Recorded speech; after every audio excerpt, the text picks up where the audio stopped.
안녕하세요. 보그다오의 편집장 DJ 김성은입니다. 오랜만이네요, 여러분. 다들 중간고사는 잘 치르고 오셨나요? 여러분들이 중간고사 공부를 하시는 동안 저는 편집장으로서 여러분께 어떤 패션을 알려드려야 할지 열심히 공부해왔답니다. 정말 오랜만에 만나는 거라서 그런지 얼른 알려드리고 싶은 패션 정보가 가득한데요.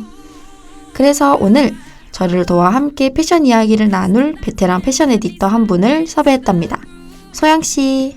안녕하세요 여러분, 반가워요. 다시 돌아온 베테랑 패션 에디터 소영입니다. 정말 오랜만이네요. 반가워요, 소영씨. 오늘 보그다오 두 번째 출연이신데 소영씨도 청취자분들께 알려드리고 싶은 패션 이야기들이 아주 많다고 들었어요. 네, 두 번째 출연인 만큼 준비한 것도 많으니 더 열심히 편집장님을 도와서 패션에 대한 정보들을 알려드리려고 합니다. 모두 기대해주세요. 좋습니다.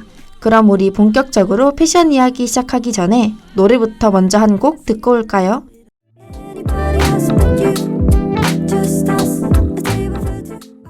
테이블 폴 2 듣고 왔습니다. 노래가 나오는 동안 사연 하나를 받아왔는데요. 소영씨, 오늘의 사연 읽어주세요. 네, 오늘의 사연은 누구나 겪어봤을 법한 옷에 관한 사연인데요. 읽어드리겠습니다. 안녕하세요, 보그다오 편집장님. 저는 낭만을 사랑하는 이 시대의 로맨티스트 낭만주의자 학생입니다. 저에게는 남들과는 다른 조금 특별한 취미가 있는데요. 바로 비가 오는 날 우산을 쓰고 거리를 걷는 것입니다. 빗방울이 추적추적 내리는 운치 있는 빗길을 따라 그저 발길 닿는 대로 하염없이 걷다 보면 어느 순간 저도 모르게 고독과 고뇌에 빠지게 되는데요. 그 순간만큼은 정말 이 세상이 낭만으로 가득해지는 것 같아서 너무 좋더라고요. 그런데 이런 제 소소한 취미생활에 하나의 문제점이 생겼습니다. 그건 다름 아닌 패션인데요. 아무래도 비가 오는 야외에서의 활동이다 보니 옷에도 무척 신경 써야 하더라고요. 한 번은 별 생각 없이 제가 좋아하는 와이드 팬츠를 입고 밖에 나갔다가 내리는 빗물에 바지 밑단이 흠뻑 젖는 바람에 낭만은커녕 찝찝함만 가진 채로 쓸쓸히 집으로 돌아간 적도 있어요. 그렇다고 해서 매번 반바지만 입고 나갈 수도 없는 노릇이고 어떻게 해야 제가 마음 놓고 저의 낭만을 즐길 수 있을까요? 편집장님의 조언이 필요해요.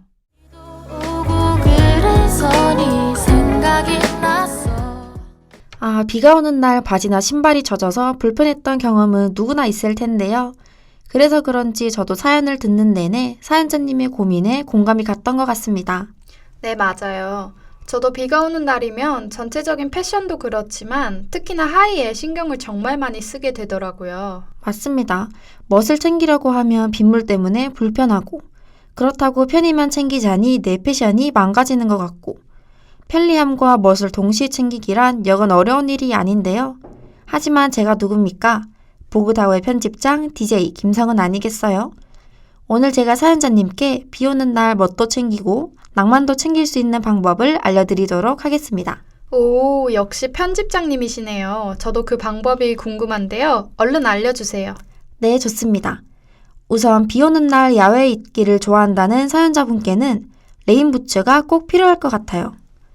보통 레인부츠라고 하면 칙칙하거나 샛노란 고무장화만 떠올리는 분들이 많을 텐데요. 아마 사연자분도 그건 너무 낭만 없는 거 아닌가 하고 걱정하실 수도 있을 거라 생각합니다. 하지만 걱정 마세요. 사실 비 오는 날에는 레인부츠를 적절히 매치해주는 것만으로도 감각 있는 패션이 될 수 있거든요. 다양한 종류와 색깔은 물론 재질부터 디자인까지 비에 젖을 걱정도 덜 수 있고 패션 감각까지 놓치지 않을 수 있는 일석이조 아이템이랍니다. 화사하고 세련된 레인부츠도 많으니 비 오는 날 밖에 나가는 일이 잦으시다면 꼭 하나 마련하시는 걸 추천드릴게요. 레인부츠라? 생각해보니 비 오는 날에 레인부츠를 신었던 게 언제였는지 기억도 안 날 정도로 레인부츠를 신는 일은 잘 없었던 것 같은데요. 은연중에 레인부츠를 신는 건 조금 촌스럽거나 유치한 패션이라는 편견이 있었기 때문인 것 같습니다. 그런데 편집장님 이야기를 들어보니 세련되고 무난한 디자인의 아이템도 많을 거라는 생각이 드네요. 저도 얼른 하나 마련해야겠어요. 네, 거기다 팁을 하나 더 드리자면 비가 오는 날에는 와이드 팬츠 같이 길고 밑단이 통이 넓은 바지보다는 칠부 팬츠처럼 길이감이 조금 짧거나 혹은 긴 레인부츠 안에 밑단을 넣을 수 있는 바지를 입으시는 걸 추천드릴게요. 그렇게 하면 하의가 비에 젖어 불편해지는 걸 방지할 수 있답니다. 사연자분께서 편집장님의 조언을 듣고 고민을 잘 해결하셨으면 좋겠네요. 정말 좋은 팁들인 것 같습니다. 저도 사연자님의 고민이 잘 해결되었길 바라요. 그럼 우리 다음 코너로 넘어가기 전 노래 한 곡 들으며 잠시 쉬어갈까요? 노래 듣고 오겠습니다. Champagne supernova in the sky. 소영씨, 오늘의 럭셔리 프로덕트는 어떤 제품인가요? 소영씨? 죄송해요. 아까 편집장님이 알려주신 레인 부츠 때문인지 갑자기 부츠가 너무 사고 싶어지는 바람에 부츠 검색하느라 편집장님 말씀을 못 듣고 있었네요. 아, 그러셨군요. 이해합니다. 베테랑 패션 에디터로서 패션에 대한 열정을 보이는 건 바람직하니까요. 어떤 부츠를 찾아보셨나요? 저는 타비 앵클 부츠를 찾아봤답니다. 이 부츠는 기존의 다른 앵클 부츠들과 달리 신발 앞코가 독특하게 디자인되어 있더라고요. 타비 앵클 부츠라면 메종 마르지엘라? 네, 맞습니다. 바로 아셨네요. 타비 슈즈라고 하면 메종 마르지엘라의 신발을 가장 먼저 떠올리게 하는 아이템이니까요. 말 나온 김에 메종 마르지엘라에 대해서도 짧게 소개해 드릴게요. 메종 마르지엘라는 마틴 마르지엘라라는 패션 디자이너에게서 탄생되었는데요. 마틴 마르지엘라는 세계 3대 디자인 학교 중 하나인 앤트워프를 졸업한 뒤 장폴 고티에에서 경험을 쌓은 디자이너였습니다. 이후 1987년 친구이자 동업자인 제니 마이렌스와 함께 프랑스 파리에서 메종 마틴 마르지엘라를 설립하며 브랜드 메종 마르지엘라의 역사는 시작하게 됩니다.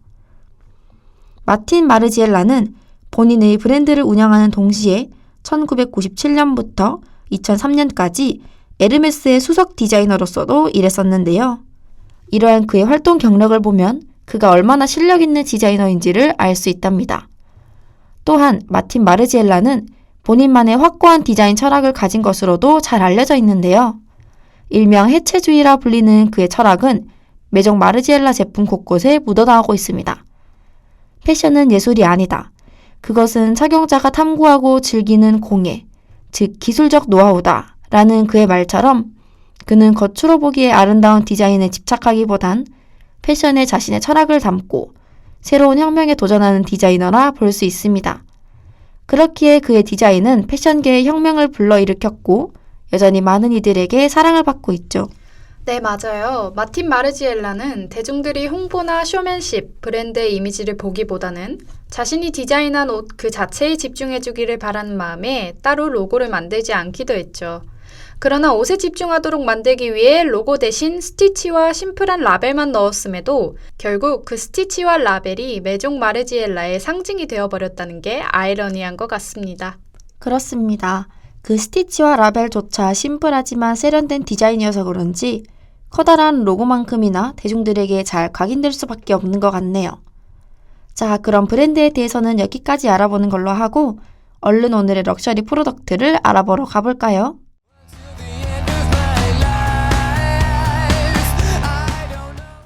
이제 오늘의 럭셔리 프로덕트 시간이네요.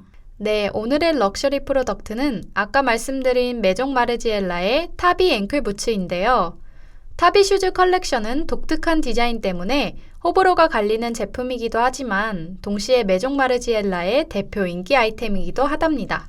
아, 일본의 전통 버전에서 영감을 받아 제작된 타비 슈즈 컬렉션 말씀이시군요. 맞습니다. 타비는 일본식 전통 버선을 일컫는 명칭 중 하나인데요. 신발의 앞코가 마치 돼지 발굽 모양처럼 두 갈래로 나뉜 것이 특징입니다. 메종 마르지엘라의 마틴 슈즈 컬렉션은 마틴 마르지엘라가 그 버선에서 영감을 받아 똑같이 앞코가 두 갈래로 나뉜 신발을 제작한 것이랍니다.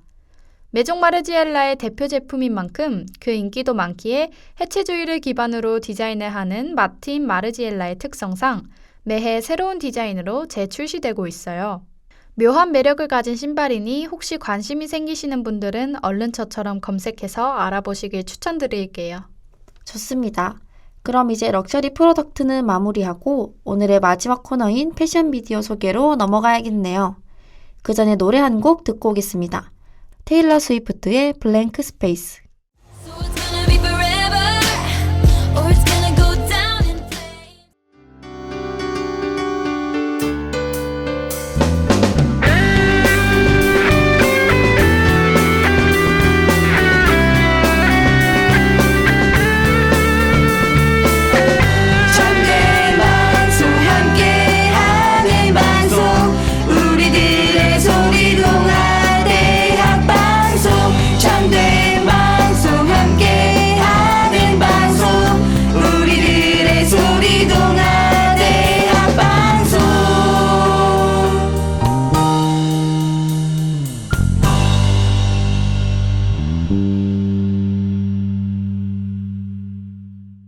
소영씨, 혹시 예상 가는 패션 미디어가 있나요? 우리 같이 하나, 둘, 셋 하면 말해볼까요? 하나, 둘, 셋. 마르지엘라. 지엘라. 아, 소영씨, 한 방 늦으신 것 같은데요?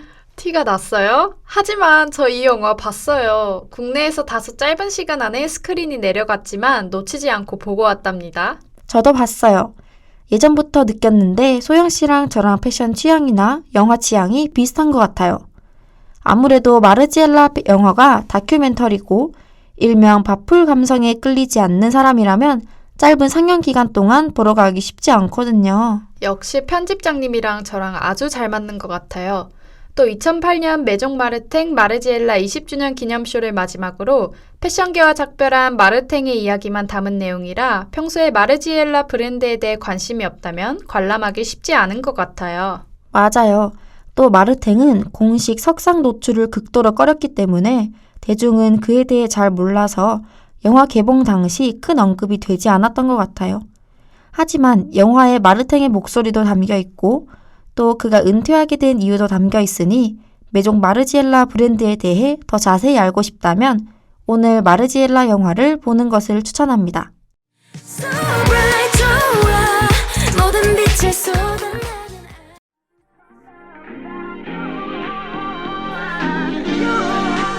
I'm washing your memory out of my hair. Straight down the drain and I don't 아쉽게도 오늘의 보그다우 마무리할 시간이 다가왔네요. 소영씨, 오랜만에 보그다우를 찾아주셨는데 어떠셨나요? 제가 너무 오랜만에 와서 그런지 마지막 코너인 패션 미디어를 맞추지 못한 게 사실 지금도 아쉽고 조금 창피하고 그러네요. 아, 저도 그 부분에 대해서는 살짝 아쉽습니다. 농담이고요. 그럼 우리 모두 더 이상 패션에 대해 고민하지 말고 보그다우를 들으며 대리만족하고 마지막 추천 영화를 보며 눈도 즐겁게 만들어 봅시다. 이상 보그다우를 다시 듣고 싶으시다면 유튜브와 다우미디어 센터 홈페이지에서 청취하실 수 있습니다. 지금까지 제작과 송출의 김정민 PD 수고하셨고요. 저는 보그다우의 DJ 김성은이었습니다. 다음 주에 만나요. 바이바이.